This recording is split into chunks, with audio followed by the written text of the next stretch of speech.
자, 계속해서 이어가 보겠습니다. 자, 그래서 99년도에 그 허가제가 이제 등록제로 바뀌어가 현재까지 시행되고 있는데, 그래서 그 방갈로 4번에 보시면은 2006년도 1월 30일 시행해 놨는데, 옆에 내용을 보면은 이랬어요. 부동산 거래 신고제를 도입함에 따라 이런 말씀 나왔잖아. 그렇죠? 그 실거래가 신고제도를 우리는 법에서는 실자가 안 들어가요. 부동산 거래 신고 이런 용어를 씁니다. 그래서 법 이름이 바뀌어요. 그래서 법 이름이 요때 우리가 2005년도까지는 아세요. 부동산 중개업법이라는 이름으로 계속 유지가 됩니다. 알겠어요? 게다가 요때 실거래가 신고제도가 도입되면서 법 이름이 제명이라고 되어 있는데 법 이름이 길어져요. 잘 봐봐요. 요리 공인중개사의 업무 및 부동산 거래 신고에 관한 법률 이렇게 법 이름이 상당히 길어집니다. 알겠습니까? 그럼 뭐 때문에 길어졌다? 실거래가 신고 제도가 도입되면서 길어졌다라는 겁니다. 알겠어요? 자, 여기서 한마디만 잘 들어봐봐요. 이때 이제 이 법이 이렇게 이름이 바뀌게 된 거는 실거래가 신고 제도를 도입해서 그렇다는 거잖아. 상식적으로 국회에서 법을 개정해가 실거래가 신고 제도를 도입하기로 마음을 물 때 부동산 중개업법이라는 법을 그대로 두고 실거래가 신고법을 별도로 따로 만들 수도 있어요, 없어요? 있어. 그런데 그렇게 안 만들고 실거래가 신고 제도를 어느 법 속에 집어넣었다? 부동산 중개업법 속에 집어넣은 거야. 그래서 이 실거래가 신고 업무는 중개 업무하고는 성격이 다른 거거든. 성격이 다른 그 실거래가 신고 업무를 중개업법에 집어넣다 보니까 법의 이름이 적절하지 않다 해가지고 무슨 이름으로 이렇게 바꿔버린 거예요. 알겠습니까? 무슨 말이죠? 근데 이렇게 중개업법에 집어넣게 된 이유가 있습니다. 이유가 뭐냐면은 요거 때문에 그래. 토지나 건축물의 매매 거래를 했으면 실제 매매 가격을 그대로 신고하라는 제도 아닙니까? 그렇죠? 신고가 누가 신고해야 되겠어요? 원래는 상식으로 보면 매도인과 매수인이 신고해야 되는 거야. 실거래가 신고를. 그런데 매도인과 매수인이 신고토록 법을 만들면은 신고 제대로 할까요? 엉터리로 할까요? 엉터리로 할 가능성이 많아지는 거야. 그러면은 국토교통부에서 어떻게 머리 굴렀느냐? 그래서 중개를 한 사람은 세금을 부담하는 사람이 아니잖아요. 그러니까 중개한 사람이 실거래가를 신고토록 법을 만들마. 허위 신고의 가능성이 줄어든다, 많아진다. 줄어든다. 그 생각을 가진 거야. 그래서 중개업 하는 사람들 보고 무슨 신고를 해라. 실거래가 신고를 해라. 이런 식으로 만들다 보니까 중개업법에 집어넣은 거예요. 알겠어요? 그러니까 법 이름을 요리 바꾼 겁니다. 알겠어요? 자, 그 다음 어디로 가느냐 하면은 13페이지로 가봐요. 5번에 보면 몇 년으로 되어 있습니까? 2014년도 시행되어 있죠? 2014년도. 잘 봅니다. 자, 설명드립니다. 그럼 이렇게 쭉 시행해 오다가, 알겠어요? 2014년도에 와가, 잘 봐요. 요 법을, 하나의 법이잖아. 하나의 법을 두 개로 쪼개버려. 알겠어요? 무슨 법으로? 공인중개사법하고 뭐하고 부동산 거래 신고에 관한 법률 이렇게 두 법으로 쪼개버려요. 알겠습니까? 무슨 소리인지 알죠? 그럼 봐봐요. 2014년도에 다시 두 개로 쪼갰다는 거예요. 애시당초 2005년도에 실거래가 신고제를 도입할 때 중개업법 속에 집어넣은 것 자체가 적절했다, 부적절했다? 부적절했다라는 반성인 거예요. 다시 두 개로 나눠 본 겁니다. 알겠습니까? 나눠버렸어요. 그래서 지금은 시험 출제 범위가 이것도 들어가고 이것도 들어가고 이렇게 된 거예요. 알겠습니까? 그래서 아니다. 일단 그래서 지금 방갈로 5번에 한 7번째 줄에 가봐요. 현행법의 제명을 공인중개사법으로 개정하고 그 밖에 부동산 거래 신고에 관한 내용을 삭제하여 별도의 법률 이름이 부동산 거래 신고에 관한 법률, 요걸 약칭해서 거래신고법 하는데 제정했다라는 거죠. 그리고 다른 조문들도 일부 같이 개정한 거예요. 일단 법의 변화가 이렇게 됐습니다. 그 다음에 어디로 가보시느냐 하면은 뒤로 가봅니다. 뒤로 가보면은 14페이지에 가보면은, 14페이지에 가보면은,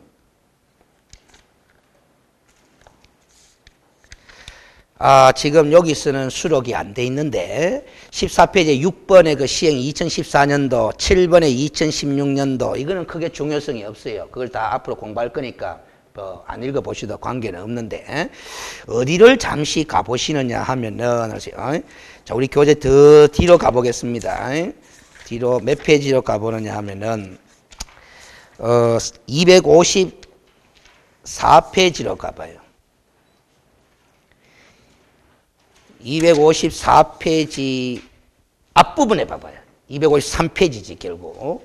253페이지에 가면 이제 부동산 거래 신고 등에 관한 법령이라고 되어 있죠. 그 다음 페이지를 넘겨보면은 법의 제정과 개정 배경 해놨는데 1번 제목이 부동산 등기 특별조치법의 거민제도 이렇게 되어 있어요. 놔두고 또 한 장을 넘겨봅니다. 256페이지에 가보면은 2번 제목이 공인중개사의 업무 및 부동산 거래 신고에 관한 법률에가 관로안에 2005년도 7월달 돼 있죠? 자, 거기 여기라. 알겠어요? 여기다. 근데 3번에 부동산 거래 신고에 관한 법률의 제정에가 2014년도 1월 28일 돼 있죠? 거기 여기라. 알겠어요? 여기다. 알겠어요? 여기다. 여기 2014년도 1월 28일이다 이 말이에요. 자, 그런데 알겠어요? 그런데 257페이지에 가봐요. 7페이지에 보면은 4번 제목에 뭐라고 표현되어 있습니까? 부동산 거래 신고? 자, 3번과 4번의 글자 차이를 비교해봐요. 등자가 왼쪽은 빠졌고 오른쪽은 등자가 들어갔죠. 자, 잘 봅니다. 자, 봅니다. 요 법이, 요 부동산 거래신고 법률이 2014년도에 분리 입법되어 있다 했잖아. 요 법이 2016년도에 와가지고 제정이라 하는데, 알았어요. 사실은 개정에 가까운 제정인데, 이 법의 이름이 바뀌어요. 부동산 거래 신고 뭐가 들어갔다? 등에 관한 법률, 이렇게 등자가 들어갔습니다. 알겠어요?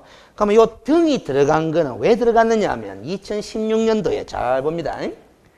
종전에 이 법에 있던 부동산 거래 신고제하고 잘 들어요? 재작년까지 시험 출제 범위에 들어갔던 외국인 토지법이 있어요. 외국인 토지법. 이 법이 2016년도에 폐지됩니다. 폐지된 이 외국인 토지법의 내용이 어디에 들어왔다? 요 법에 들어온 거야. 알겠습니까? 요 법에. 무슨 말이겠죠? 그 다음에 재작년까지 국토의 계획 및 이용에 관한 법률, 즉 부동산 공법에서 출제하던 제도가 하나 있는데 토지거래 허가제에 관한 게 있어요. 토지거래 허가제. 이 토지거래 허가제가 국토의 계획 및 이용에 관한 법률에서 삭제가 돼요. 삭제가 됐으니까 이제 공법의 시험 문제를 안 내고 그 삭제된 토지거래 허가제가 어디로 들어왔다? 요 등에 관한 법률로 들어왔는 거야. 알겠어요? 그러면 이제 토지거래 허가제는 이 과목의 시험 문제가 나옵니다. 공법에서 나오는 게 아니고. 알겠어요? 그러니까 지금 요 등자가 붙게 된 이유가 이 법 안에는 몇 가지 제도가 들어가 있다. 3가지 제도가 들어가 있어. 알겠어요? 요 법일 땐 등자가 없잖아? 등자가 없는 이 법 시절에는 무슨 제만 들어가 있었다? 실거래가 신고제만 들어가 있다가 2016년대에 와가지고는 뭐과 뭐를 포함해버렸다. 외국인 토지법의 내용과 토지거래 허가제가 포함되면서 무슨 글자가 붙었다? 등이라는 글자가 붙었다. 알겠습니까? 그래서 이제 우리가 공부할 법의 범위가 이 법 공부해야 될 거 아닙니까? 이 법하고 이 법을 공부하는 거예요. 알겠습니까? 그래서 이 두 법을 합쳐가지고 아까 한 28, 9문제 이리 낸다 그랬다. 알겠어요? 그러면 이 법은 몇 문제 나오겠어요?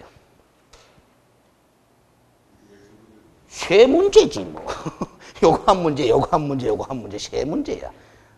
재수 나쁘면 3문제에서 한두 문제 더 나오겠죠?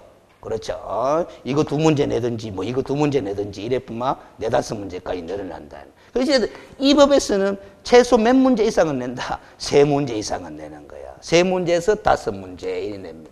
요 법에서는 뭐다? 23문제에서 한 다섯 문제까지 요리 내요. 합쳐가 뭐 29문제 이리 냅니다. 알겠습니까? 그러면 이 법의 내용만 다 맞춰도 29문제만 다 맞춰도 몇 점? 70점 넘어요. 중개 실무 다 틀리도 몇 점? 요 두 번만 제대로 공부해도 70에서 75점 사이 나오는 겁니다. 알겠습니까? 그런 기다. 자, 요렇게 돼 있습니다. 다시 앞으로 갑니다. 자, 그래서 이제 무슨 법부터 공부할 거냐 하면은 요 법부터 공부합니다. 이제 요 법부터. 요 법 공부 다 하고 나면 무슨 법 공부한다? 부동산 거래 신고 등에 관한 법률 공부한다. 알겠어요? 자, 제가 미리 한마디 던질게요. 제 강의할 때 제 말에 액센트가 주어지는 경우들이 많아요. 그러세요. 그 부동산 거래 신고 등에 관한 법률 가잖아. 등이 액센트 돼 있다 이 말이에요. 그럼 액센트 하는 이유가 있을 거다 이 말이지. 그러세요. 근데 이 과목에서는 등을 중요시 여겨야 됩니다. 등을 중요시 여겨야 됩니다. 등이 붙고 안 붙고에 따라서 가리키는 의미 범위가 다 달랐죠. 앞으로 공부해 보시면. 자, 이제 공인중개사법부터 공부합니다. 15페이지에 보면 2번에 공인중개사법의 법적 성격이라고 되어 있어요. 그렇죠. 근데 여러분들 이제 1월 달에 시작을 했으니까 요걸 지적해 드리고 갈까? 그 법적 성격 위에 네모박스가 있죠. 네모박스. 법령 해석의 방법과 한계라고 되어 있는데 시험에 절대 안 나옵니다. 알으세요?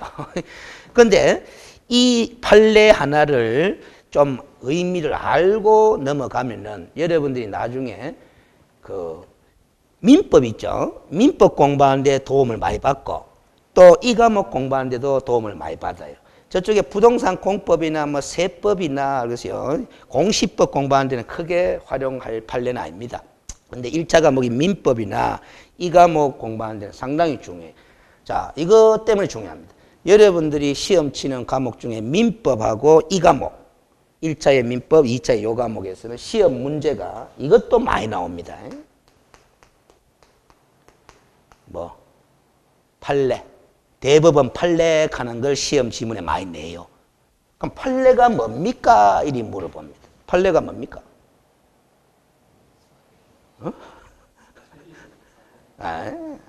그렇게 이야기하시면은 이 판례를 뭐 모르는 거예요. 이걸 모르는 거예요. 이 내용을 잘 봐봐요. 판례라는 게 뭐고 하면은 이 생각하면 돼요. 자, 법이 있잖아요. 법이 있으면 법을 어디에 써먹겠어요? 자, 대한민국 국회에서 법을 많이 만들어 놨잖아요. 건축법도 만들어 놓고, 또 뭐 공인중개사법도 만들어 놓고, 부동산 거래 신고에 관한 법률도 만들어 놓고, 많이 만들어 놨다. 농지법도 만들어 놓고, 민법도 만들어 놓고, 많이 만들어 놓고, 그 법을 어디에 써먹으려고 만들어 놨어요?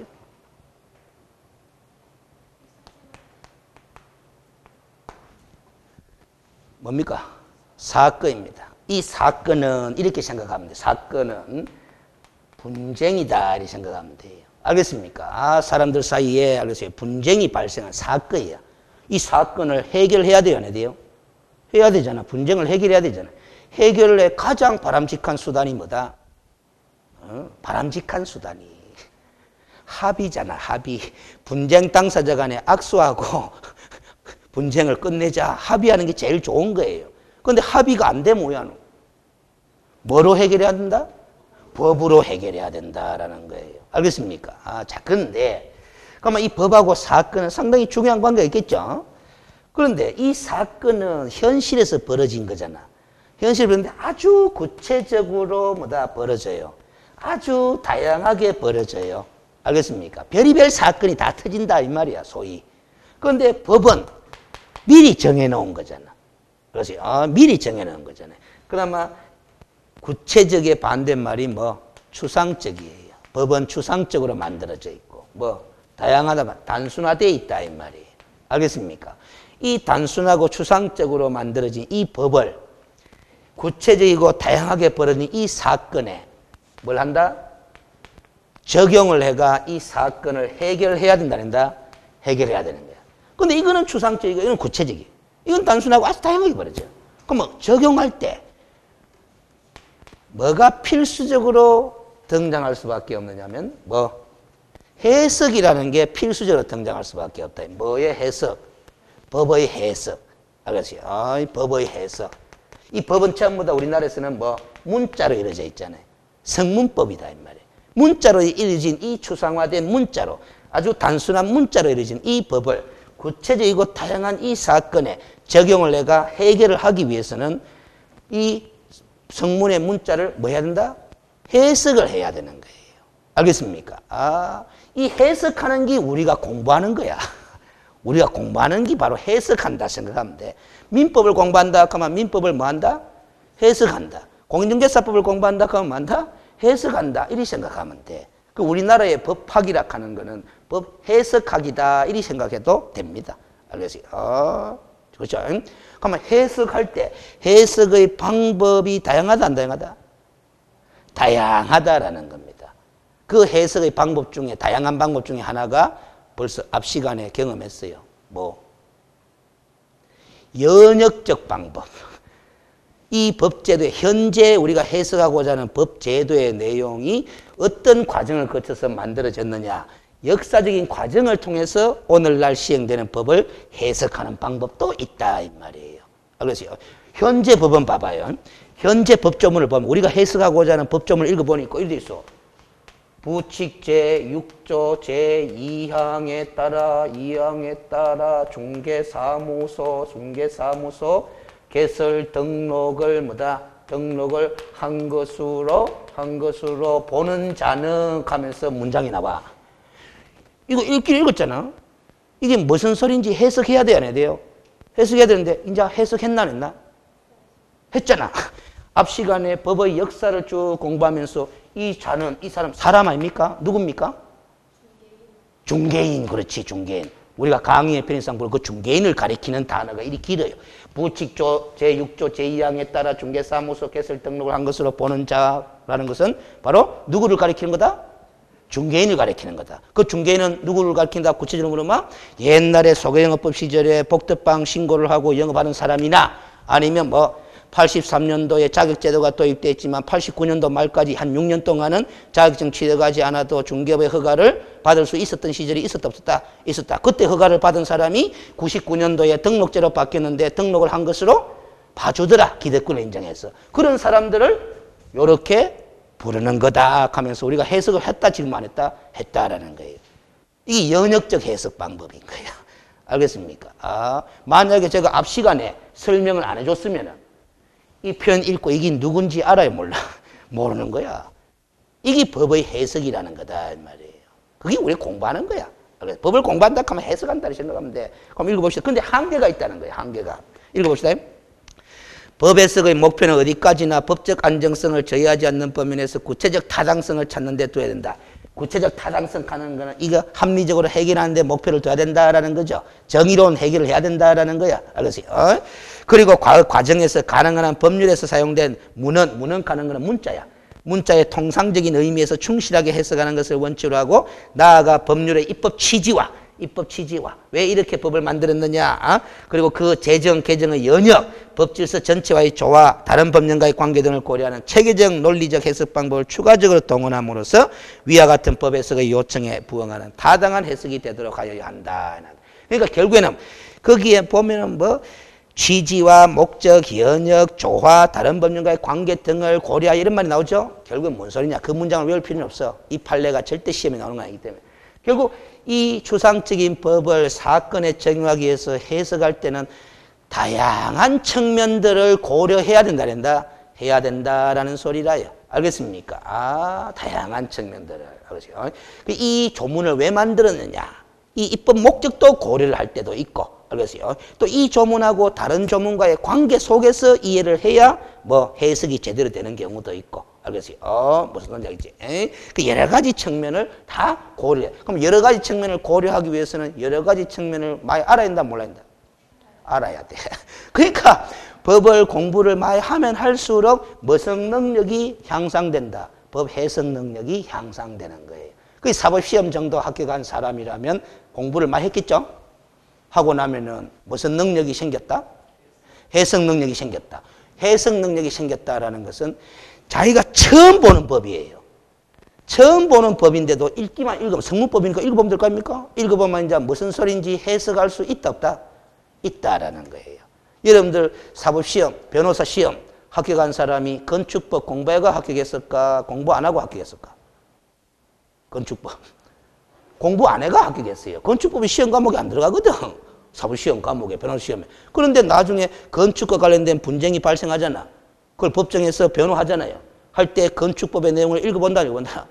읽어보지, 변호사가. 읽어보면 무슨 소리인지 다 안다, 모른다? 아는 거예요. 알았어요? 공부도 안 하고 합격했는 사람이 공부 안 했는 그 법의 내용을 읽어보기만 하면 뭐 해석이 되는 거야. 알았어요? 다른 기본적인 법들에 대한 시험 과목으로 들어간 법들 있잖아요. 그걸 공부를 많이 해가 시험처럼 합격했기 때문에.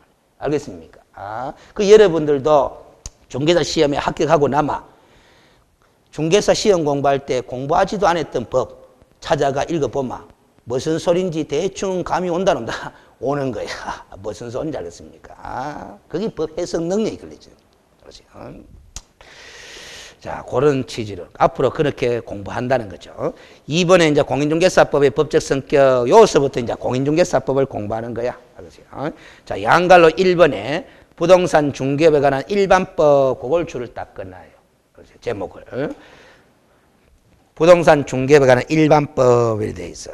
자, 일단은 저 밑으로 양갈로 2번으로 바로 내려갑니다. 2번에 가가 상사특별법 및 민사특별법이라고 되어 있죠. 그것도 줄을 끊었습니다. 알겠어요? 그것도 줄을 끊었습니다. 자, 한꺼번에 설명을 할 텐데, 알겠어요? 자, 칠판을 봅니다. 지금 용어가, 처음 들어보는 용어가 이게 나왔어요. 특별법, 무슨 법? 일반법 하는 용어가 나왔다, 이 말이에요. 알겠어요? 법 공부 처음 하는 사람은 그 용어가 무슨 소리인지, 이렇게 자, 이렇게 접근해 들어갑니다. 대한민국에는 법이 많다라는 겁니다. 알겠어요? 그런데 그 많은 법들을 하나하나 만들 때, 그 법을 가지고 규율하고자 하는 행위 영역이 있었을 거다, 없을 거다. 이 법은 요걸 규율하기 위해서 만들고, 요 법은 저걸 규율하기 위해서 만들고, 규율 대상이 되는 영역이 정해진다, 안 정해진다? 정해진다라는 겁니다. 잘 보입니다. 말 그대로 쉬워. 일반적인 사항을 규율하기 위해서 만든 법이 무슨 법? 일반법. 그러면 뭐? 특별한 사항을 규율하기 위해서 만든 법이 무슨 법? 특별법. 이렇게 일단 인식에 들어갑니다. 들어가는데 자 봅니다.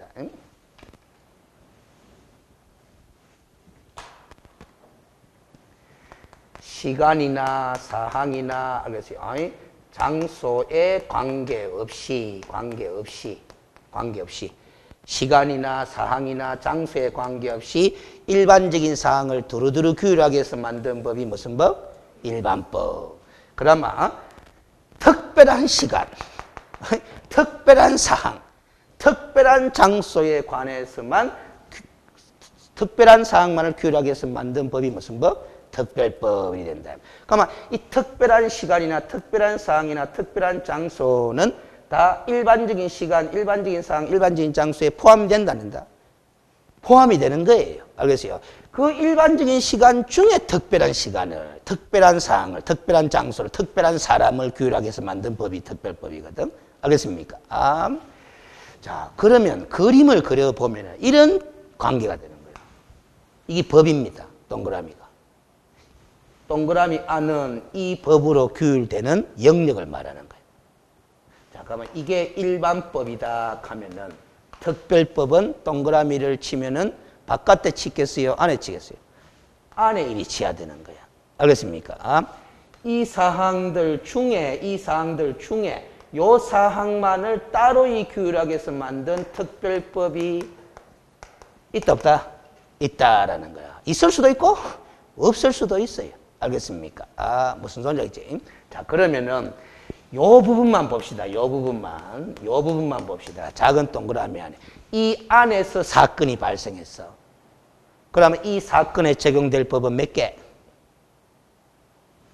2개지. 일반법도 적용, 특별법도 적용되잖아요. 그렇죠? 어느 법부터 적용하는 것이 보다 더 합리적인 해결이 이루어진다. 특별법부터. 특별한 사항을 규율하기 위해서 따로 만든 법이 있으니까. 알겠어요? 그러니까 특별법 우선 적용을 하기 위해서 법을 분류할 때 일반법과 특별법으로 분류해 볼 필요성이 있는 거예요. 알겠습니까? 만약에 특별법이 없다라면 무슨 법으로 그냥 해결하면 된다. 일반법으로 해결하면 되는 거야. 알겠습니까? 그 다음 또 한 가지. 이 특별한 사항에 대해서 특별법이 만들어져 있어가 특별법을 먼저 적용해가 해결하고자 합니다. 해결하고자 하는데 이 특별법이 부실하게 만들어졌어. 부실하게. 그러니까 특별법을 적용했는데도 해결이 나더라, 안 나더라? 안 나더라. 안 나면은 무슨 법으로라도 보충 적용해서 일반법으로라도 보충 적용해서 해결하자. 이 논리가 바로 특별법 우선 적용의 원칙이에요. 알겠습니까? 자, 그러면 다시 이제 정리합니다. 특별법 우선 적용의 원칙이 뭡니까? 이리 물으면 일반법과 특별법이 함께 규율될 때 무슨 법부터 적용? 특별법부터 적용하되 특별법에 흠결이 있으면 무슨 법으로? 일반법으로 보충 적용한다라는 원칙을 무슨 적용 원칙? 특별법 우선 적용의 원칙. 보충 적용하는 거 이거 까면 안 돼요. 항상 특별법 우선 적용 원칙이 뭡니까? 이리 물으니까 특별법을 먼저 적용하는 거 아닙니까? 요 말하고 끝나버리는 게야. 그러면 부족해요. 특별법을 먼저 적용하되 뭐가 있으면 흠결이 있으면 무슨 법으로 보충 적용? 일반법으로 보충 적용. 이렇게 된다는 거예요. 알겠습니까? 자, 그러면 지금 우리 공인중개사법이라는 법은 부동산 중개업에 관한 무슨 법? 일반법이라고 줄 거잖아. 부동산 중개업에 관한 일반법이라고 줄 거잖아. 그렇죠? 자, 그러면 자 봅니다. 칠판 봐봐요. 대한민국에서 어느 누구든지 간에 부동산 중개업을 행할 때는 무슨 법을 따라야 된다? 공인중개사법을 따라야 돼. 알겠습니까? 자, 그런데 알겠어요. 어느 누구든지 있겠어요. 알겠어요? 일반인들이다 이 말이야. 알겠어요? 그런데 잘 봐요. 지역농협도 사람이다, 사람 아니다.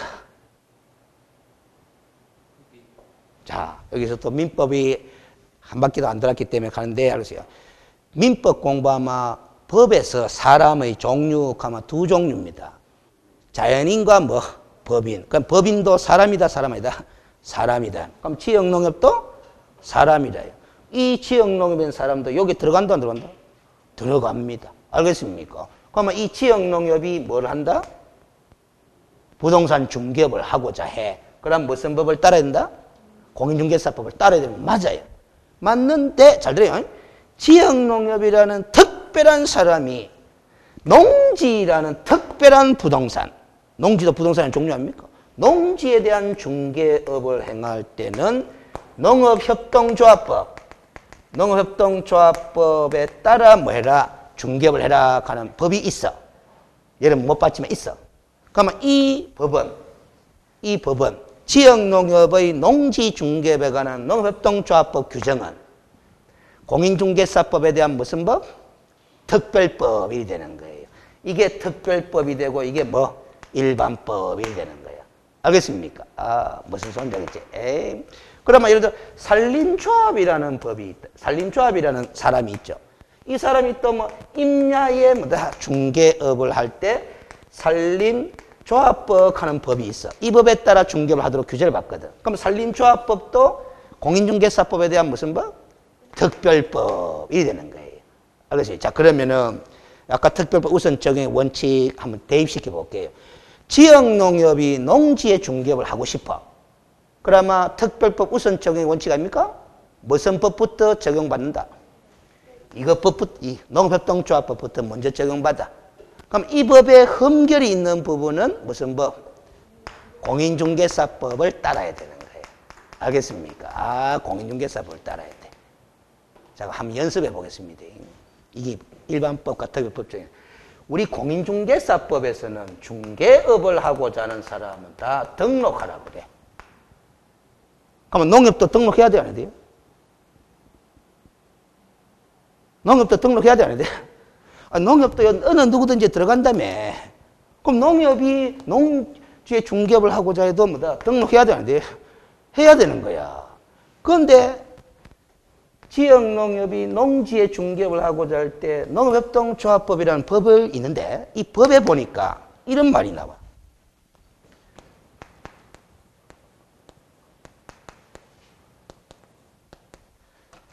공인중개사법의 등록 규정을 적용한다는다?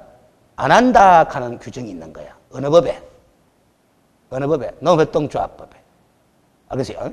그러면 지역농협은 농지의 중개업을 하고자 할 때 특별법 우선 적용의 원칙에 따라서 등록한다는다? 안 하고도 중개업하는 거야. 무슨 소리인지 알겠어요? 무슨 소리지? 등록 규정을 적용하지 않는다 하는 말은 어느 법에 있다? 특별법적인 성격을 지닌 이 법에 있는 거야. 알겠어요? 그 등록 안 하고도 해요. 알겠어요? 무슨 소리? 그럼 여러분들은 알겠어요? 여러분들은 중개업을 하고 싶으면 무슨 법에 따라? 여러분들 이거 들어가잖아. 공인중개사법에 따라 뭐 한다? 등록해야 되는 거야. 알겠습니까? 자, 그럼 변호사. 요즘 뉴스에 나오잖아. 변호사. 변호사도 부동산 중개업을 하고 싶어졌어. 하고 싶어졌어. 변호사도 이거 들어가요, 안 들어가요? 들어가! 그럼 뭐, 쥐도 부동산 중개업을 하고 싶으면 이 법에 따라서 뭐 한다? 등록해야 되는 거야. 근데 변호사가 등록 안 하고 중개업 하다가 지금 뉴스 나오고 있잖아. 무등록 중개업 하면서 뉴스 나오잖아. 공성배 변호사 이야기 나오잖아. 알겠습니까? 그럼 그 무등록 중개업인 거예요. 형사처벌 대상이에요. 그래서 지금 우리가 뉴스에 나왔는 그 변호사의 중개업은 형사재판 사건이 지금 뉴스에 나온 거예요. 무등록 중개업으로 벌금 나왔잖아. 최근에 2심에서. 1심에서는 무죄 판결 나왔다가 2심에서 뭐 벌금 300만 원인가 500만 원인가 벌금형이 선고됐어요. 항소심에서. 유죄 판결 나온 거예요. 그러면 어느 법 위반으로 처벌받은 거다? 공인중개사법 위반으로 처벌받은 거예요. 근데 만약에 봐봐요. 변호사잖아? 변호사가 중개하잖아? 근데 변호사법에 변호사는 등록 규정을 적용하지 않는다 하는 이 규정이 있을까요, 없을까요? 없어요. 만약 있다 칩시다. 있으면은 변호사는 등록 안 하고도 중개한다 못한다? 하는 거야. 특별법 우선 적용 원칙. 그런데 지금 그 변호사는 변호사법에 이 규정이 있다 없다? 없는데도 등록 규정 적용하지 않는다 하는 특별한 규정이 없는데도 등록 안 하고 그냥 중개한 거예요. 알겠어요? 그럼 어느 법 위반이 된다? 공인중개사법 위반이 되는 거예요. 알겠습니까? 그래서 2심에서는 뭐 유죄, 1심에서는 무죄가 나왔습니다. 1심에서 무죄 나온 거는 등록 안 하고도 중개해도 된다가 아니고 여러분들이 무죄 판결 나온 데는 이유를 따져야 됩니다. 보통 사람들은 뉴스 듣고 결론만 자꾸 받아들이는데 무죄 판결을 선고하게 된 이유를 찾아봐야 돼. 찾아보면 1심에서 무죄 판결 나온 거는 증거 불충분이야. 무슨 말인지 알지? 변호사도 등록 안 하고 중개업을 해도 된다 판결이 아니고 무등록 중개업을 했는지 안 했는지 뭐다? 증거가 불충분해서 무죄 판결 나온 거예요. 근데 2심에서는 이제 증거가 충분하다 보고 뭐 유죄 판결 나온 거지. 무슨 소리인지 알겠어요? 이제 대부분까지 가보면 이제 확정적인 결론이 나오겠죠. 알겠어요? 근데 옛날에 그 1심에서 무죄 판결 나왔을 때 국민들은 뭐, 야, 이제 변호사도 자격증도 없고 등록도 안 해도 중개업 막 하네. 해도 된다 하네. 이렇게 오해하면 안 되는 거야. 그 1심의 무죄 판결의 취지가 해도 된다가 아니고 뭐, 증거가 부족해가 무죄 판결 내린 거야. 알겠어요? 이게 이제 특별법입니다. 특별법, 일반법의 관계. 자, 그나마 민법. 민법이라는 법이 있고 대한민국에는 뭐 상법이라는 법도 있다 아닙니까? 자, 일단 공인중개사법은 놔두고 민법하고 상법 두 개를 그냥 내용은 모르잖아요, 여러분들이. 근데 느낌만 딱 가져봐봐요. 어느 법이 더 규율 범위가 넓을까요? 민법. 그러면 동그라미로 그림 그리면 이게 민법이라면 상법은 뭐? 요 안에 들어가겠지. 그렇죠. 그렇죠. 자, 그러면 상법은 민법에 대한 무슨 법?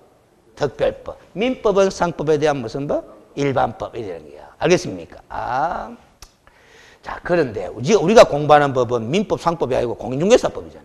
공인중개사법은 동그라미를 치면 어디에 들어갈 수 있을 거다? 요 안에 들어가는 거예요. 요 안에. 왜? 공인중개사법은 부동산 중개업이라는 이 영업행위를 규율하는 법이잖아요. 부동산 중개업도 상법의 규율 대상이 된다, 안 된다? 되는데 상법의 규율 대상이 되는 건 모든 상행위를 규율한다면 우리 공인중개사법은 그 모든 상행위 중에서 무슨 상행위만? 중개에 관한 상행위만 규율하거든. 그러면 여기 이제 공인중개사법이 될 거 아닙니까? 그렇죠.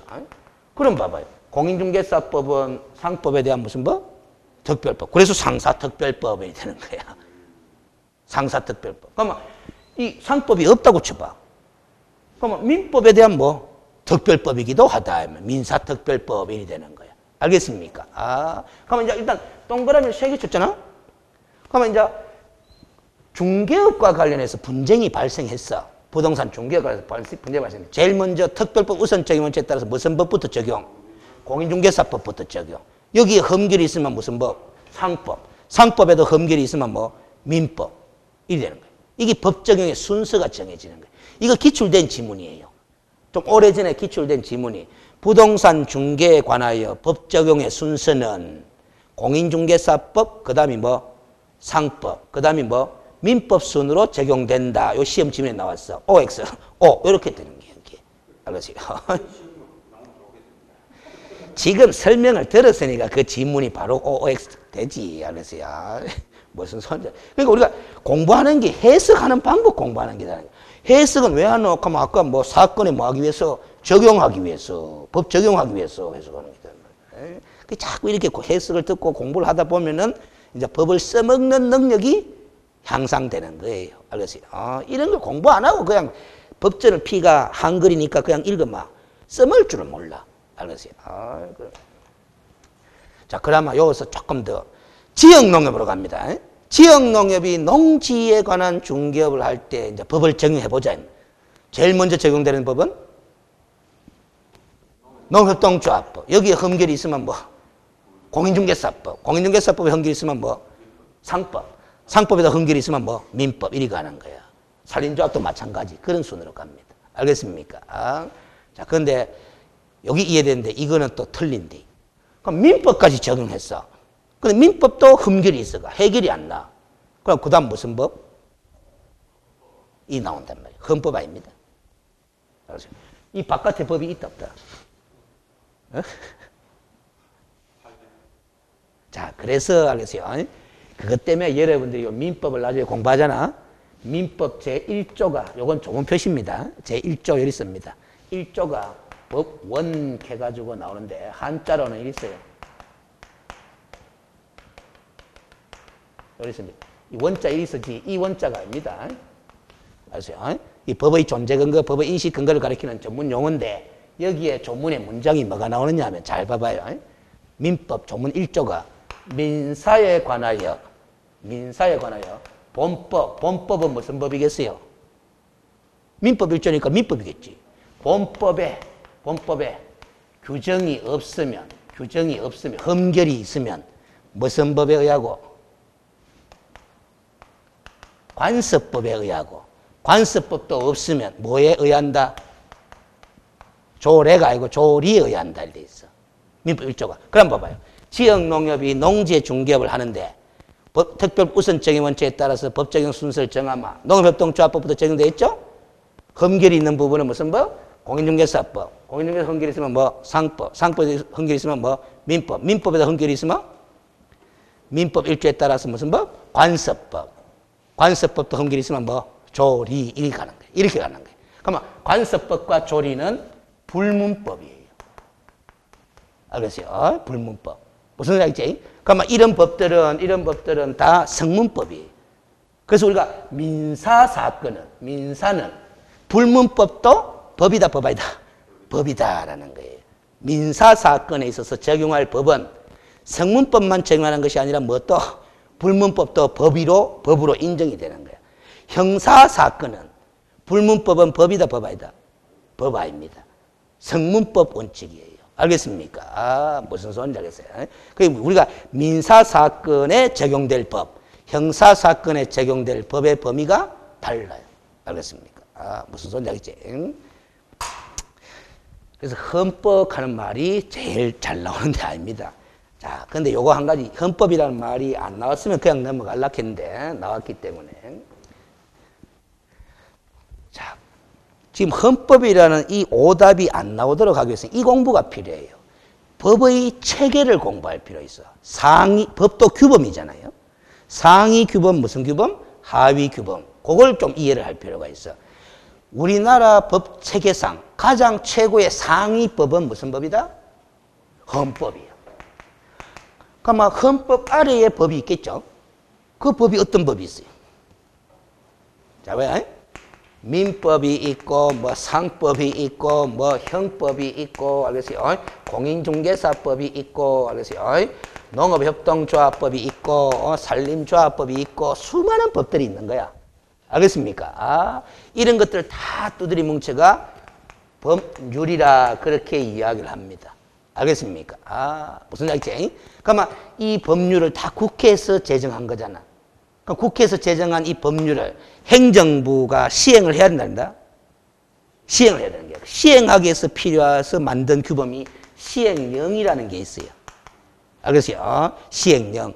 그리고 하위 규범으로 시행규칙이라는 게 있어. 알겠어요? 이 시행령은 대통령이 내립니다. 그래서 대통령령이라 그러고, 시행규칙은 각부 장관이 공포를 해요. 알겠어요? 각부 장관에서 부령이라 그래요. 알겠습니까? 무슨 얘기지? 그러니까 시행령과 시행규칙은 대통령과 각부 장관이 제정해가 공포를 하는 거예요. 근데 이 위에 법률들은 다 국회에서 제정해가 하는 겁니다. 알겠어요? 그 상위 규범이 헌법이에요. 그럼 우리가 일반법과 특별법 구별했잖아. 그 구별은 이 법률에 속하는 동등한 지위에 속하는 이 법서로 간의 관계야. 법서로 간의 관계. 알겠습니까? 상위법과 하위법의 관계 속에서 일반법, 특별법의 구별이 나오는 것이 아니고 동등한 지위에 놓이는 이 법률 서로 간의 관계. 그래서 우리가 봐봐요. 공인중개사법은 상법에 대한 무슨 법? 특별법. 민법에 대한 무슨 법? 특별법. 농업협동조합법은 공인중개사법에 대한 무슨 법? 특별법. 이런 식으로 하는 거예요. 그 동등한 지위에 해당하는 규범 서로 간의 관계를 일반법과 특별법 이렇게 구별한 거지. 알겠습니까? 그래서 이 밑에 하위 법률들이 만들어질 때 헌법에 위배되도록 만들면 된다, 안 된다? 안 되는 거예요. 만약에 헌법에 위배되도록 만들어진 법이 있다면은 그 법은 헌법재판소에서 위헌 판결을 받게 되는 거예요. 알겠습니까? 그러면 요 밑에 시행령은 어디에 위배되면 안 돼요? 법률에 위배되면 안 되죠? 헌법에도 위배되면 안 되는 거야. 알겠어요? 그러면 시행규칙은 여기에 위배돼도 안 되고, 여기에 위배돼도 안 되고, 여기에 위배돼도 안 되는 거예요. 알겠습니까? 그러면 시행령하고 시행규칙이 법률이나 헌법에 위배되면 안 되는 거죠? 이거는 헌법재판소에서 심사를 안 합니다. 대법원에서 심사를 합니다. 알겠어요? 그러니까 국회가 만드는 법률이 헌법에 위배되는지 여부는 어디서? 헌법재판소에서. 시행령과 시행규칙이 법률이나 헌법에 위배되는지 여부는 어디서? 대법원에서 이 심사를 하는 거단 말이에요. 무슨 소리인지 알겠어요? 그런 관계. 그럼 우리가 이제 앞으로 공인중개사법을 공부할 거 아닙니까? 그럼 공인중개사법은 헌법 아래의 법률이야. 그러면 공인중개사법 시행령이 있다 없다? 있어. 공인중개사법 시행규칙이 있다 없다? 있다. 그거 다 공부하는 거예요. 알겠어요? 그럼 공인중개사법 시행령은 공인중개사법의 하위 규범이야. 하위 규범. 그러면 자, 앞으로 이것도 공부하고 이것도 공부하고 이것도 공부하거든? 공부하다 보면 외울 게 많이 나온단 말이에요. 외울 게, 단순히 외울 것들이. 외울 것들은 여 많이 나올까요? 여기로 갈수록 많이 나올까요? 밑으로 갈수록 많이 나오는 거야. 그리고 여러분들이 뉴스에 보면 자꾸 많이 개정된다 하잖아. 법이 개정된다 하잖아. 기자들이. 법률이 개정되는 것보다 시행령과 시행규칙이 개정되는 것들이 많아요. 알겠어요? 무슨 소리인지 알겠죠? 법률이 개정되려고 하면, 이게 개정되려고 하면 국회의 개정 절차를 밟아야 되기 때문에 쉽게 이루어지는 게 아니에요. 그러나 요 시행령과 시행규칙은 개정하는 거는 국무회의에 심의만 그치면 끝나버리거든. 국회하고는 관계가 없거든. 알겠습니까? 그런 거다. 요까지 다 갑니다. 자, 그러면 이제 공인중개사법의 법적 성격도 어디까지 끝나버렸느냐 하면은 16페이지까지 끝나버렸어요. 알겠어요? 자, 근데 16페이지에 그 관련 판례 하는 게 있죠. 자, 제가 먼저 선을 끊었습니다. 이 교재에 관련 판례라고 소개되어 있는 것들은 전부 다 시험 출제거리다. 이렇게 관련 판례라고 표시해 놓은 거 있죠. 전부 다 무슨 시험 출제거리다 이렇게 보면 돼. 그러세요. 그럼 아까 판례라는 게 뭐라 그랬어요?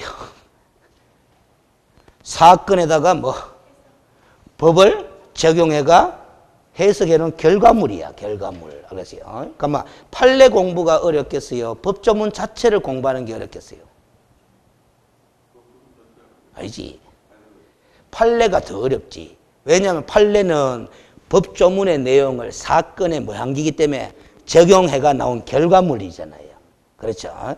그러면 그 판례가 여러분들이 쉽게 와닿는다라는 것은 법을 해석할 능력이 뭐 있다 이 소리가 되는 거예요. 알겠습니까? 아, 무슨 말인지. 근데 법조문은 왜 안 나왔는데? 법조문은 왜 안 나왔는데? 판례를 읽어보니까 무슨 소린지 모르겠다. 그러니까 그 왜 안 넣은 법조문을 해석할 수 있다 없다? 없다라는 결론이 되는 거예요. 알겠습니까? 아? 그런데 지금 1차 과목인 민법하고 2차 과목의 요 과목은 시험 지문 200개 중에 판례가 많이 나와요. 그러면 이 과목이 고득점을 하려면은 결국 뭐를 다 소화시켜야 된다. 판례를 소화시켜야 되는 거야. 그렇지? 법조문은 당연히 기본이다, 기본 아니다. 기본이고 그걸 넘어서서 판례까지 소화시켜야 된다. 그 대신에 여러분들이 쇠가빠지에 공부해도 점수가 5점 넘기기 힘든 부동산 공법 2차 과목이 있어. 어이? 뭐 국토계획법이다, 건축법이다, 농지법 공부하는 그 과목인데 그 과목은 시험 문제 판례를 안 냅니다. 안 내니까 뭐 위주로 낸다? 법조문 위주로 내는 거야. 알겠어요? 그럼 법조문 위주로 내면 해석 능력이 좀 모질해도 맞출 수 있다 없다? 있다. 뭐만 기억하마? 법조문만 기억하마. 그래서 공법은 암기 과목이라는 거예요. 알겠습니까? 아, 이해 과목이 아니고 무슨 과목? 암기 과목이라고 하는 이유가 바로 법조문만 뜻도 몰라도 그냥 법조문만 다 외워보면 뭐다? 만점 맞아요. 근데 그게 워낙 법조문이 많아가 또 비스무리한 조문들이 많아가 암기가 안 돼. 무슨 소리를 했어요? 아, 그러니까 외워지지도 않네. 알겠어요? 근데 외우지 마라 해가 이제 설명 들을 때는 다 알아듣는데 나중에 시험 문제를 읽으면 공법은 그 말이 그 말 같고 이 말이 이 말 같고 그래요. 비스무리한 게 많아가. 알겠어요? 그래서 쇠가 빠지게도 5점 넘기가 쉽지 않다는 거야. 그 대신에 이 과목은 공인중개사법은 조문이 51개 조문밖에 안 돼요. 막말로 51개 조문 통틀어 다 외워볼 수도 있다 이 말이야. 근데 그거는 다 외워봤자 5점밖에 안 나와. 왜? 조문을 외워도 뭐까지 시험 문제 많이 나오니까 판례가 많이 나오니까. 알겠어요? 그 조문을 사건에다가 대입시켜가 적용해가 해결해내는 그 과정을 깨달아야 됩니다. 그래야 고득점이 됩니다. 알겠어요? 자, 그래서 연습을 한번 해보겠습니다. 지금 16페이지에 그 관련 판례 해가지고 1번 판례가 있어요. 1번 판례. 1번 판례. 자, 읽기 전에 제 설명부터 먼저 듣고 이 문장을 쭉 읽어봐. 무슨 소린지 알아먹어. 근데 제가 설명도 안 해주고 요걸 읽잖아요. 뭔 소린지 못 알아들어. 이게 바로 학원에 댕기는 이유, 동영상을 보는 이유입니다. 그러죠? 학원에 안 댕기고 동영상도 안 보고 독학을 한다 그러잖아. 독학하면은 자기 스스로 이 책을 피고 8줄을 읽고 난 다음에 판례를 읽고 난 다음에 무슨 소린지 알아먹어야 되잖아요. 안 되는 거예요. 그러세요. 거의 독학해가지고 뭔가 깨달은 사람은 대단한 뭐다 고민을 많은 사람이야. 알겠어요. 그러니까 강의하는 이 학원이나 동영상에 강의하는 선생들은 여러분들이 읽는 이 책에 적혀져 있는 문장을 혼자 스스로 읽을 수 있도록 도움 주는 사람이다. 이 생각하면 돼. 알겠습니까? 아, 그래서 나중에 한 8, 9월 달쯤 가면은 여러분들이 결석을 많이 해요. 왜 결석을 할 수밖에 없어요? 혼자 읽어도 알겠거든. 무슨 소리인지 알죠? 7, 8개월 동안 수업을 반복 들어놓으니까 이제 읽어도 무슨 소리인지 알겠거든. 그러니까 집에서 혼자 이제 읽으면서 이제 반복만 하면 되는 거잖아. 익히기만 하면 되는 거죠. 그게 결석할 수밖에. 근데 처음에는 그런 생각으로 결석을 했는데 집에서 뭐 해야 말이지. 안 하는데. 그러니까 9, 10월 달에도 시험 막판에도 결석 안 하고 학원에 오는 사람들은 아예 이런 마음 자세가 있는 거예요. 내용을 새로 알기보다는 내가 학원 일정에 맞춰가 계속 반복하러 나온다.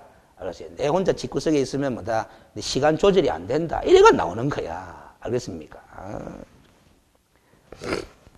자, 제가 먼저 이제 판례는 사건을 해결한 결과물이다 했으니까 사건부터 먼저 이야기할게요. 알겠어요.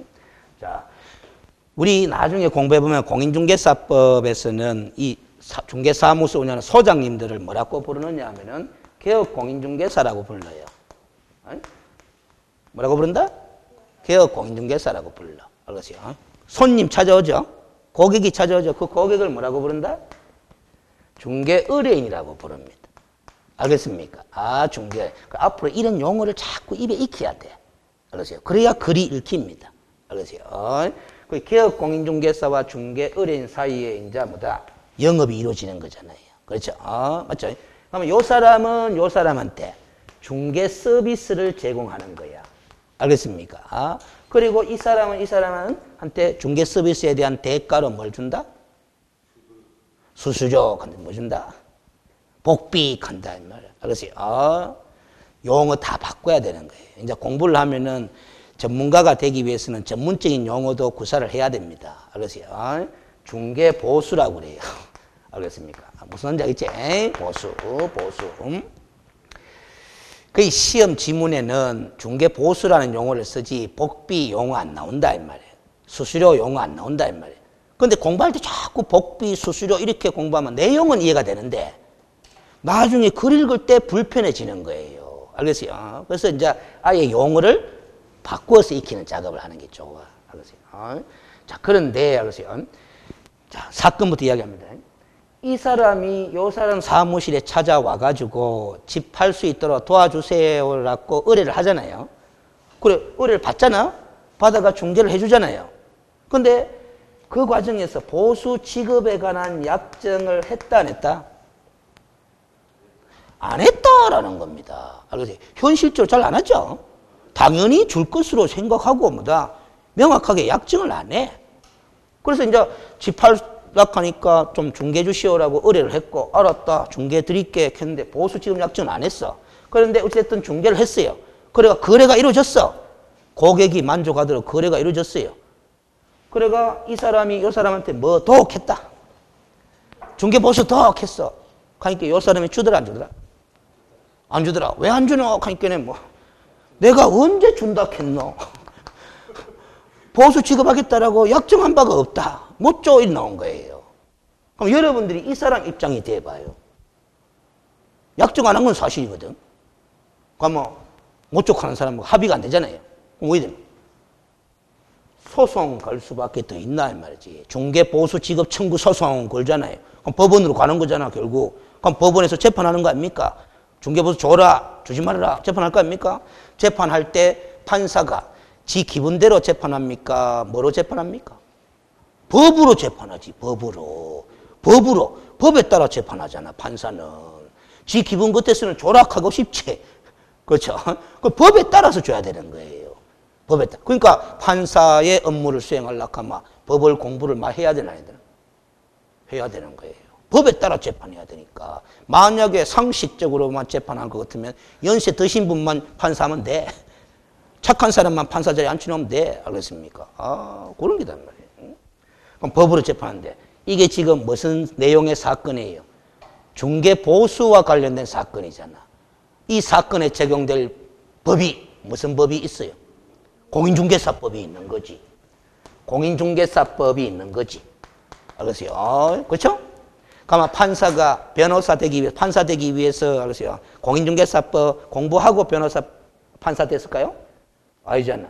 그러면 이제 이 사건의 내용을 보니까 중개보수에 관한 사건이니까 공인중개사법을 찾아가 읽어봐야 된다, 아니야? 읽어봐야 돼. 읽어봤어. 무슨 소리인지 다 안다, 모른다? 다 알지. 판사는 해석 능력이 있으니까. 읽어봤어. 읽어보니까 어느 조문을 읽어봐도 보수 지급 약정을 하지 않은 경우에도 거래가 성사되면 보수를 받을 권리가 개업공인중개사한테 있다 하는 조문이 없어. 공인중개사법에 없어. 알겠어요? 못 받는다 하는 조문도 없고 받을 수 있다 하는 조문도 없고 결국 험결이 존재하는 거예요. 어느 법의 험결? 공인중개사법의 험결이 존재하는 거예요. 험결이 존재하면 그 다음 무슨 법? 상법. 상법이죠. 그러면 상법을 또 판사가 찾아본다, 안 찾아본다? 상법을 찾아본다, 안 찾아본다? 찾아보는 게야. 찾아보는 게야. 그 다음에 이제 상법을 찾아봤어. 잘 봅니다. 판사가 상법을 찾아보니까 눈에 조문이 2개가 탁 들어와. 눈에. 그 많은 조문 중에서 눈에 탁 들어오는데, 자, 봐봐요. 상법 몇 조가 중요한 건 아니다. 상법 제4조. 알겠어요? 그리고 상법 제46조. 대 3개가 들어요. 상법 제61조. 이 3개 조문이 눈에 탁 들어오는 게, 이 다 상법이야. 요거는 뭐가, 상인의 개념이 나와요. 46조는 상행위의 종류가 나와. 상행위의 종류. 그 다음에 61조는 상인의 보수 청구권이 나와. 지금 보수와 관련된 분쟁 아이가. 이 3개 조문이 눈에 탁 띄는 거야, 판사가. 자, 일단은 상인의 보수 청구권, 여기 눈에 먼저 들어오겠죠? 요 보니께네. 이 말이 나와. 법전 읽어보니까. 상인은 보수 지급에 관한 약정을 하지 않은 경우에도 영업활동에 상하는 범위 내에서 보수를 청구할 권리가 있다. 이렇게 되어 있는 거야. 알겠습니까? 그러면 상인은 보수 지급 약정 안 해도 보수 받는다, 못 받는다? 받는다. 그러면 상인이 뭐냐라는 거지. 지금 이 사람은 개업 공인중개사잖아. 그럼 이 사람이 상인 맞나, 안 맞나? 모르죠? 상인의 개념을 보는 거야. 알겠어요? 상인이라 하면 애가 조문이 뭐냐? 일이 나옵니다. 잘 봐요. 46조에 규정된 상행위를 자기 명의로, 알겠어요? 자기 계산하에 영업으로 하는 사람을 뭐라 한다? 상행위를 한다. 이렇게 적혀져 있는 거야. 몇 조에 규정된 행위를? 그럼 46조 또 가봤어. 가보니까 46조에 조문이 나오겠죠? 상행위의 종류가 이 행위 가면서 한 수십 몇 가지가 나와요. 나오는데 여기에 무슨 행위가 나온다? 중개에 관한 행위. 중개에 관한 행위도 무슨 행위다? 상행위야. 맞죠? 그럼 개업 공인중개사가 행한 행위가 무슨 행위고? 중개행위잖아. 그럼 그 개업 공인중개사는 중개에 관한 행위를 자기 명의로 자기 계산하에 영업한 사람 맞다? 맞다. 그러면 개업 공인중개사도 상인이다, 상인이다? 상인이다. 그러면 상인이라는 사람은 상법 61조에 따라서 보수 지급 약정을 하지 않은 경우에도 보수를 받을 권리가 있다, 없다? 있다. 그래서 이 사건의 판결 결과가 보수 줘라. 무슨 소리인지 알겠죠? 이렇게 해서 나온 거예요. 그럼 결국 이 사건에 법이 무슨 법과 무슨 법이 적용되는 과정이 있었다.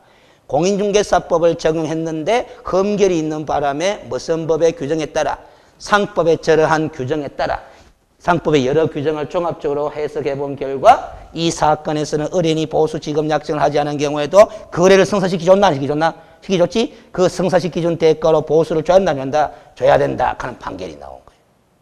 알겠습니까? 이게 법의 해석 과정입니다. 이 사건만 단순히 놓고 보면 공인중개사법만 적용될 것처럼 보였잖아. 중개에 관한 사건으로. 그러나 결국 이 사건에 무슨 법이 적용됐다? 상법이. 그게 상법과 공인중개사법의 관계가 일반법과 특별법의 관계 속에 있기 때문에 그런 결과가 나오는 거예요. 자, 이 상태에서 읽어볼까요? 그러면 이 판례 긴 문장이 지금 몇 줄이고 8줄이 쉬워. 외울 필요가 없는 거야. 읽어볼까요? 복덕방에 상호를 내걸고, 이 복덕방은 오늘날은 중개사무소라고 부릅니다. 부동산 매매 등의 중개업을 하는 자는, 옛날에는 소개업했지만 지금은 중개업이야. 중개업을 하는 자는 상법 제46조 11호, 즉 중개에 관한 행위는 상행위에 해당한다 하는 게 11호에 나온 거야. 동법 제4조, 이 상인의 개념인데 자기 명의로 상행위를 하는 자를 상인으로 규정하고 있는데, 이 소개영업하는 사람, 부동산 중개업하는 사람도 상법상 상인임이 명백하다 이 말이지. 알겠어요? 명백하고 이 상인인 중개업자가 개업공인중개사가 그 영업 범위 내에서 타인을 위하여 행위를 한 이상 뭐가 없어도 특별한 약정이 없다 하여도 우리 상법 제61조 상인의 보수청구권 조문이 상인이 그 영업범위 내에서 타인을 위하여 행위를 한 때는 이에 대하여 보수를 청구할 수 있다. 이렇게 되어 있기 때문에 소개를 부탁한 상대방에 대하여 중개를 부탁한 의뢰인에 대하여 상당한 보수를 청구할 수 있다 할 것이고 이 경우에는 중개 보수 금액이 상당한 범위 내에 보수에 해당하는가 여부에 대해 직권으로라도 증거 조사를 하여 심리 판단해야 된다. 결국 중개 보수를 줘라 하는데 보수를 얼마 줘야 되느냐는 법원이 직권으로라도 판단해야 된다. 해야 된다. 이런 결과입니다. 알겠어요? 전체적으로 이제 한 8줄의 문장이 쉽잖아. 알겠어요? 이 8줄의 판결문이 만들어지게 된 법의 적용 과정이 바로 이런 과정을 거친 거예요. 알겠습니까? 그러니까 이런 판결문을 공부하기 위해서 받아들이기 위해서 일반법과 특별법의 법 적용의 원리 이걸 깨달아 놔야 되는 거야. 알겠습니까? 그걸 깨닫지 못하고 이 판결문 읽어봤자 갑자기 왜 상법이 왜 티 나왔노? 하는 건 뭐하러 먹는다. 그럼 지금 이 판례 1번 이 8줄, 9줄을 외울 수 있어요? 없어요? 외우려고 노력할 필요 없잖아. 다 알아붙잖아, 이제. 뻔하잖아요. 그렇죠? 뻔하잖아. 시험 문제는 이렇게 나와요. 상법에 뭐 이거 안 물어봅니다. 이거 안 물어보고 시험 지문은 결론만 물어요. 결론만. 어떻게 물느냐? 개업공인중개사는 상법상 상인으로서 보수 지급 약정을 하지 않은 경우에도 거래를 성사시킨 대가로 중개 보수를 받을 수 있다. 이렇게 지문 나오면 뭐? 이렇게 되는 거야. 그게 판례 입장을 물어보는 지문이 되는 거죠. 알겠어요? 그런 기다. 그 결론에 이르게 된 과정 이런 것들은 안 물어봐. 시험에서. 그 결국에는 암기력이 진짜 뛰어난 사람은 이런 설명 다 들을 필요 없고 결론적인 지문만 외워도 합격은 한다 안 한다? 하는데 그건 너무 많아서 못 외워요. 그리고 또 그렇게 암기회가 합격했다 하더라도 나중에 등록회가 사무실 영업하면 써먹지를 못해. 그럼 문 닫아야 돼. 알겠어요? 이런 게 있습니다. 여러분들이 지금 어떤 생각을 가지는지 모르겠지만은 뒤로 따도 자격증 아이가 깬토지프가 자격증 따도 자격증 아이가 맞습니다. 맞지만 뒤로 딴 자격증, 깬토지프가 딴 자격증 갖고는 실무에 투입되면은 잘 써먹을 수 있을 것 같지만은 잘 못 써먹습니다. 응용력이 떨어져요. 그리고 또 사고 잘 칩니다. 중개 사고를 잘 쳐요. 그러니까 쇠가 빠지게 돈 버는 거 또 날리기도 하고 그런단 말이에요. 그러세요. 지금 우리 그 변호사 학교를 보면 대만 여실히 드러나요. 지금 옛날에 사법시험 출신의 변호사가 있고 지금 로스쿨 출신의 변호사가 있잖아요. 어느 쪽이 더 능력을 인정받고 있어요? 사법시험 출신이잖아요. 그런데 지금은 법적으로는 둘 다 동등한 변호사 자격 주어진 거잖아요. 알았어요? 공부를 누가 더 많이 했다? 사법시험 출신자들이 더 많이 했다고 사회적으로 인정을 그리 하거든. 그래 놓으니까 인식이 그렇잖아요. 알았어요? 실제로 뒤로 딴 자격증하고 열심히 공부했다는 자격증하고 누가 공부 더 열심히 했겠어요? 당연히. 날이 다릅니다. 알겠어요? 그런 셈이죠. 알겠어요? 그 성장 과정을 보면은. 그렇지. 알겠어요? 그래서 우리가 지금 그 정규 교육 과정에서 우리가 제대로 공부할 기회를 못 부여받아가 검정고시 져가지고 지나가고 또 어떨 때는 방송통신고등학교, 어떨 때는 또 방송통신대학 등교 이런 사람 있잖아요. 뭐 학력은 사회적으로 조금 뭐 비교해 보면은 인정 안 해줄지 몰라도 그 개인의 성장 과정으로 보면은 대단한 사람들이에요. 그러세요. 누가 뭐 고등학교 안 나왔다고 해가지고 누가 뭐라 하나. 그러세요. 근데 검정고시 해가지고 고등학교 졸업 인정받고 그러잖아요. 그렇죠. 그 인정받아도 뭐 검정고시 출신이라고 누가 인정해 주나 안 해줘도 개인 스스로의 성장 과정으로 보면 상당히 대단한 사람이에요. 그게. 그러세요. 자, 그렇게 보시면 됩니다. 그 다음 16페이지에 3번에 공인중개사 법령의 제정 목적 했는데 여기까지만 하고 잠시 쉬도록 하겠습니다. 그러세요. 자, 이 부분은 시험 문제 몇 차례 나온 적은 있는데, 그렇죠. 그렇다고 너무 중요하게 생각할 필요는 없습니다. 문제를 위한 문제야. 그래서, 자, 1번에 보면은 법의 목적이고, 2번은 뭐의 목적? 시행령의 목적. 3은 뭐의 목적? 시행규칙의 목적 해놨습니다. 자, 법의 목적이 중요합니다. 그래서 공인중개사의 업무 등에 관한 사항을 정해서 그 전문성을 제고하고 중개업을 건전하게 육성해가지고 국민 경제에 뭐 이바지함을 목적으로 한다 해놨습니다. 자, 양갈로 1번 법의 목적을 별표 표시해두고 양갈로 1번 번호 왼쪽에다가 요리 적어두면 됩니다. 그냥 암기. 그냥 암기. 고리 적어놓으면 돼요. 이거는 시험 문제 내는 스타일이 그냥 단순하게 암기하지 않고서는 맞추기가 힘들게 나와요. 그러세요. 그런데 시험 출제위원회 요즘 출제는 자주 출제하지는 않습니다. 왜냐하면 이 신청 가능성이 높아가지고 옛날에 기출된 사례를 하나 소개시켜 드리면은 감이 올 거예요. 그러세요. 자, 예를 들어서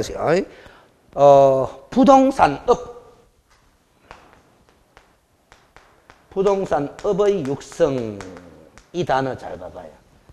옛날에 기출 문제가 공인중개사법의 제정 목적에 해당하지 않는 것은 가려내라 이 문제 나왔거든. 답이 이거예요. 부동산업의 육성. 이게 공인중개사법의 제정 목적에 들어가 있어요? 안 들어가 있어요? 안 들어가 있잖아. 이거는 뭐의 육성? 부동산 중개업의 육성이지 부동산업의 육성이 아니라. 그러면 이 부동산업하고 부동산 중개업하고 같은 말 다른 말? 다른 말이잖아요. 부동산 중개업도 부동산업의 하나, 부동산 개발업, 부동산 투자업, 부동산 매매업 다 무슨 업이다? 부동산업인 거야. 알겠습니까? 그러니까 이 가리키는 대상 범위가 다르니까 이렇게 시험 지문에가 틀리다 찾아내라 한 거거든.